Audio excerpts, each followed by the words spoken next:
What is love? That question may be easy to answer for some of you. It is where you try to find someone who you want to spend your life with. But if you think about it, trying to find someone you want to spend your life with is hard. And is probably one of the most important decisions of your life. Most of us in the modern world neglect this area of our lives too much. And to be fair, this is understandable. Most of us see love as something that happens unexpectedly. I quite enjoy the romance genre of anime, and for the longest time I couldn't figure out why. It's very surprising what media you watch says about you as a person. For me, I watch romance anime to fill the void in my own life. And considering how popular this genre is, I know I'm not the only one.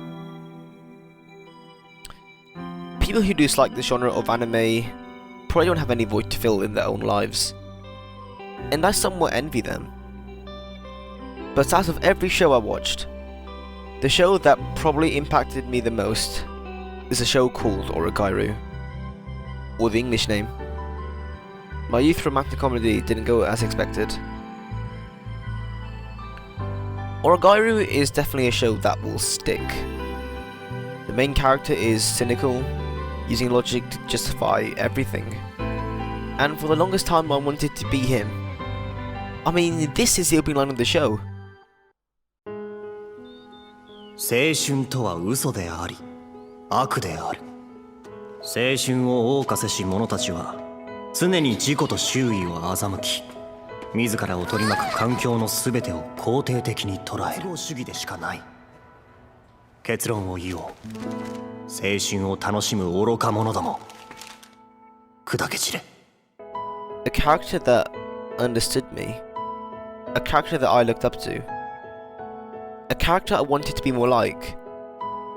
And, I mean, he did get all the girls. But at some point that changed. And that's why I love this show. After gaining more life experience and growing older, I learned to see the show another way. I just couldn't relate anymore. As the show went on, the main character changed. And you know what? I think I did as well. Being genuine is a very important thing in all aspects of life. And now with the rise of dating apps, a part of that connection gets taken away. Your value is decided on a few pictures and a swipe. That just can't be the norm. Usually, if you're going to spend your life with someone, it's not planned. And it's probably the one part of our lives we can't control. Unlike getting good grades and getting a good job, at least we know where to start. At least we can tackle that issue. Where do you even start with dating? Most shows don't have romance as the main plot, but it's more of a side plot. So I get interested in how a show all about romance will be tackled. And surprisingly, there are multiple ways you can go about this. Some are mainly focused on comedy, while others are about the side characters. And because this genre is so popular, the authors have to differentiate themselves by doing wacky things and generating wacky ideas. Somehow, a show about 100 girlfriends is actually good. But out of most romance anime I watched, they all have one thing in common. The love is usually unexpected. I mean, in this show, the main character wanted to kill a girl. And dare I say it, one of the best romances ever. In the first episodes of Oregairu, the main characters hated each other. But romances don't have to be in shows. They can be in songs as well. I mean, the idea of romance is so ingrained in our society that most popular songs nowadays are about love and breakup. And it's not just English-speaking countries this is happening to. This is global. There are Korean, even Japanese songs about love, and they are quite popular. Is it just a coincidence or a side effect of having a more technologically advanced society? We're all searching. With how lonely everyone's getting, the popularities of these songs will increase. The more technologically advanced we are, the more lonely everyone becomes. WALL-E is a show where everyone is surviving comfortably on a spaceship, with everything they could ever want. And ironically, the ones we see find love aren't humans, but robots. We'll not just fill this void with shows and songs, but even games as well. This may sound weird to some people, but there is a whole genre of games kept up by one's desire to have someone. The dating sim. Surprisingly, this genre of games is quite popular and diverse. You can have horror dating sims, even dating sims where you date disabled girls, or even monsters. When you picture a person playing a dating sim, I think a certain stereotype will come to mind. Do you think people will actually play dating sims if they have a girlfriend or boyfriend?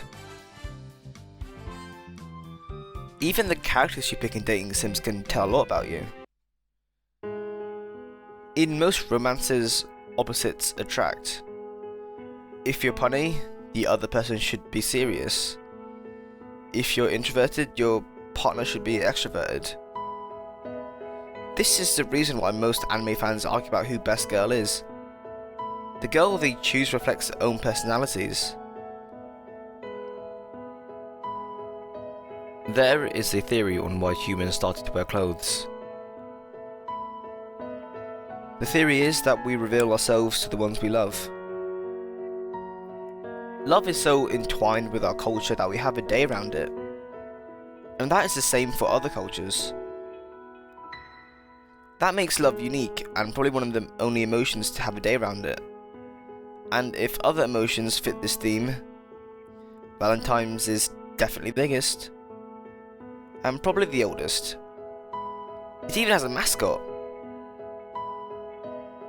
And Japan takes this one step further. In Japan there is White Day. This happens a month after Valentine's Day, and it's where you give chocolate back to the ones that gave chocolate to you. There are other kinds of love. Not the love for someone, but something.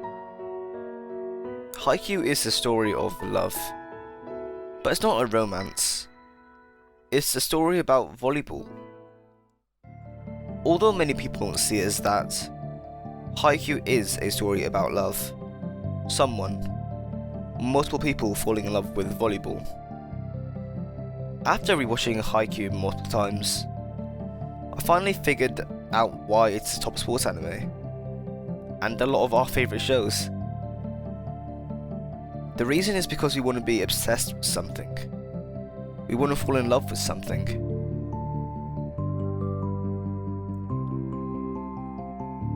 Major spoilers for Oregairu. In Oregairu there was an inflection point, and it's quite obvious where that is in the show.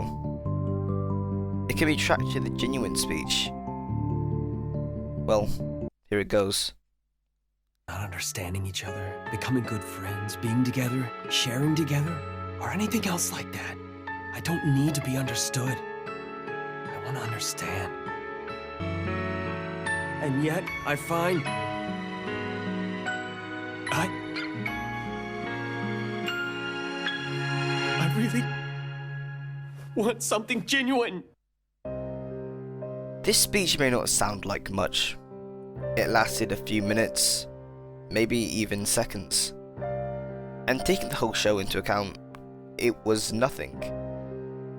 But for me, it was everything. When I first heard this, I was shocked. How can he act so different? What made him do that? Then I realised he had to. Because he wanted to know the people around him a little bit more. And to do that, he had to go out of character. He had to change. After rewatching the Oregairu anime multiple times, I read the first volume of the light novel. Yes, I was obsessed. But after reading it, a part of it stood out. Even months later, I think about it. It wasn't actually to do with the story itself, but it was the afterword, where the author speaks to you. Long time no see.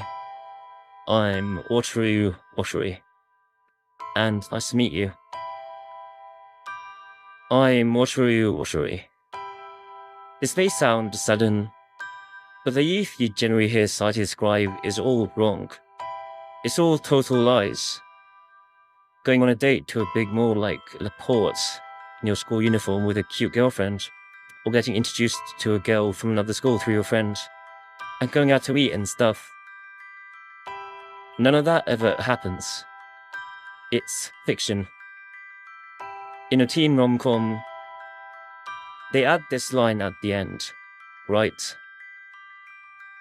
This is a work of fiction and has no connection to any real instance, persons, or groups. In other words, any teen rom-com like that is a pack of lies. Everyone is being deceived. Real youth is where two guys stop by a fast food joint, laugh at school and loiter around until evening, surviving only on fountain drinks and focaccia, desperately bad-mouthing people and complaining about school to kill time. Stuff like that. That is a real teen experience. I've gone through it myself, so it's absolutely true. But that kind of experience wasn't so bad. A bit further down, it reads, Sorry, that's a lie. I hated it. I wanted to go on a date with a high school girl in uniform too. No, I still want to now. I wrote those feelings into this. I hope you enjoyed it. For some reason, that afterword has stayed in my brain ever since. It might be the most powerful message in that first volume. We all get lied to. The media we watch has to be somewhat realistic to fit with our own fantasies. The news we look at are more and more negative than positive, and I think that can be dangerous.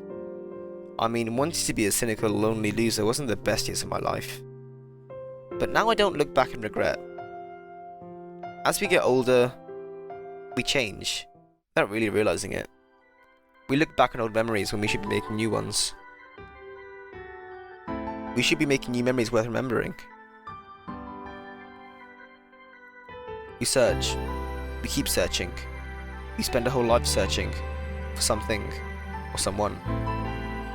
Looking back on my school life, although that void never got filled, and may never get filled, I can confidently say that I enjoyed my school life. If you think about it, should romance generally be classed as fantasy? The fact that it is not gives the illusion that it can happen in real life, which it could, but it's just unrealistic. And if you're a dumb kid like me, it makes you hopeful. Should we blame the author or the reader for this misunderstanding? Did you know the word love is the hardest word to translate across languages? Chinese doesn't distinguish between familial and romance love, and is associated with different meanings in different languages. So, I ask again, what is love?